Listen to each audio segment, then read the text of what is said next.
Item Number SCP-004. Object Class Euclid.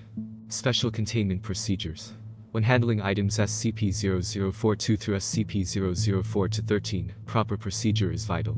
The items are not permitted to be moved off-site, unless accompanied by 2 Level 4 security personnel.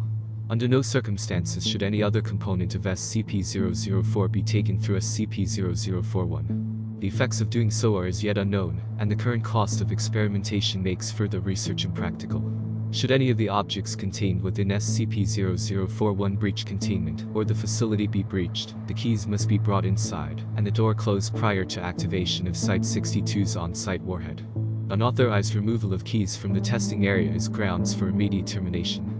Level 1 clearance is required for basic access to SCP-0041. Level 4 clearance is required for use of SCP-0042-13. Description: SCP-004 consists of an old wooden barn door, SCP-0041, and a set of 12 rusted steel keys, SCP-0042 through SCP-004-13. The door itself is the entrance to an abandoned factory and data expunged.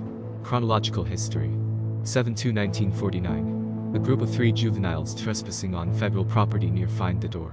According to their testimony, they found a set of rusted keys in an iron lockbox, and determined what door the keys unlock. The juveniles are taken into custody after they contact sheriff when one of their friends, SCP-004-CAS-01, goes missing.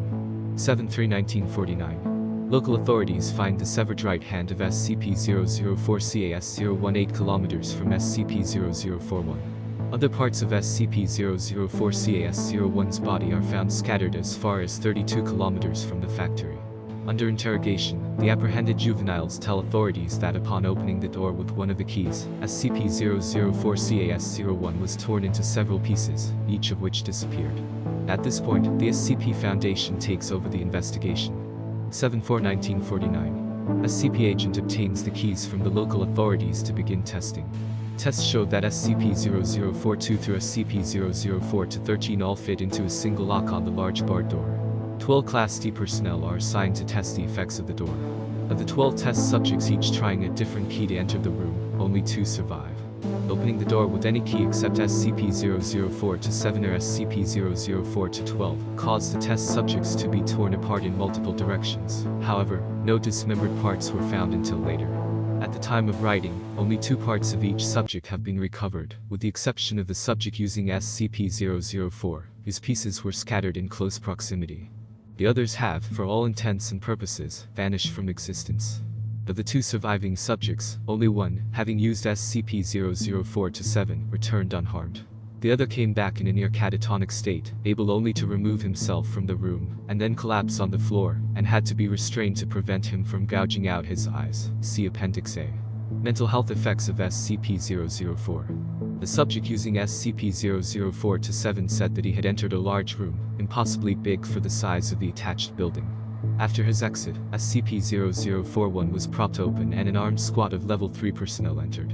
The size of the room is impossible to measure, and the door frame and the individuals in the room are the only part of the room that can be felt or illuminated. 7/16/1949. The juvenile suspects and sheriff are terminated. 8/2/1949. Is declared a hazardous area due to unexploded ordnance and fences erected in order to prevent civilian ingress. Tests to determine safety of exposure to environment behind SCP-0041 begin. 12/1/1950. Space-time anomalies resulting from exposure to SCP-004 are confirmed. Testing is suspended until further notice. 7/2/19. The unaccounted-for remains of SCP-004-CAS-01 appear unexpectedly outside SCP-0041. Despite being killed decades before, the remains of SCP-004-CAS-01 are not decomposed in any manner, and are still warm to the touch. Blood remains uncoagulated. The remains are remanded for testing. 7/4/19. The unaccounted-for remains of one of the 12 original test subjects appear in similar manner to those of SCP-004-CAS-01. The remains have been designated SCP-004-CAS-02. Records suggest that both SCP-004-CAS-01 and CAS-02 used SCP-004. 3/21/1999. With the massive proliferation of nuclear weapons in World War III only years away, construction has begun on a site inside SCP-0041. The site is to stock supplies for person days.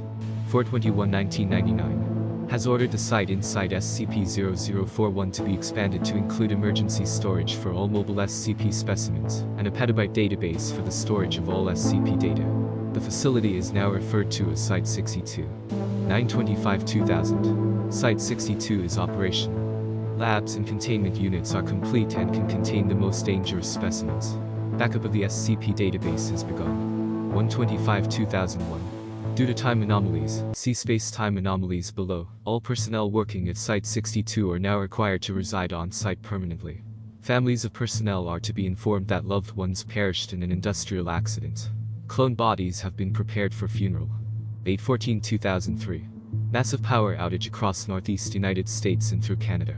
Due to the initial failure of multiple SCP generators, Site 62 was without power for 53 minutes. During those 53 minutes, those on site were completely without any source of light. They reported sensing creatures and people, although no abnormal entities could be seen or felt. Selected facility personnel were allowed to read Appendix A, and said the creature's sense were of humanoid size, but otherwise similar to the massive green creature described. Space-time anomalies. SCP-004 seems to propagate spatiotemporal anomalies. Personnel leaving the facility report losing time. Those who have been in the site for weeks insist that they had only been in the facility for several days, and records of work completed and supplies consumed support their claims. Other temporal anomalies involve SCP-0042 through -13, especially the reappearance of SCP-004-CAS-01 and SCP-004-CAS-02, exactly years after using SCP-004. Has been assigned to investigate all aspects of these time anomalies. Spatial anomalies include the impossibly large dimensions of the area opened by SCP-004-7.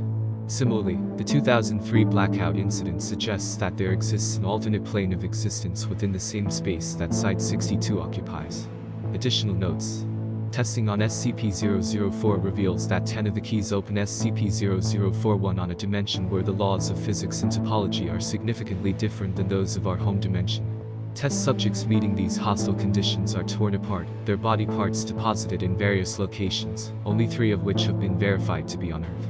Material deposited at 2 of these points appears immediately. Material deposited at the 3rd appears exactly years into the future. The other 7 locations are currently unknown. Current testing focuses on 2 avenues of research. The first is finding ways to survive SCP-004's hostile topologies. The second data expunged suggests that SCP-0042 through -13 may open doors other than SCP-0041. Appendix A. Mental health effects of SCP-004-12. All Class D personnel using SCP-004-12 return in a catatonic state, unable to speak. Some may have enough energy left to try to claw out their eyes. Of the 16 subjects, only 4 have survived. Only 1 has regained speech, following long-term psychotherapy. He was able to tell the psychiatrist that he saw a massive green creature, so large that much of its body extended beyond his field of view. He reported innate fear and sudden recognition, as if it were something buried deep in his primal fears, and forced implantation of incomprehensible memories. Subject displays acute anterograde and retrograde amnesia. Appendix B. Additional information. Item number: SCP-004-14. Date of discovery: 9/2/1950. Origin of object: object was discovered elsewhere in factory area, in the previously undiscovered manager's office.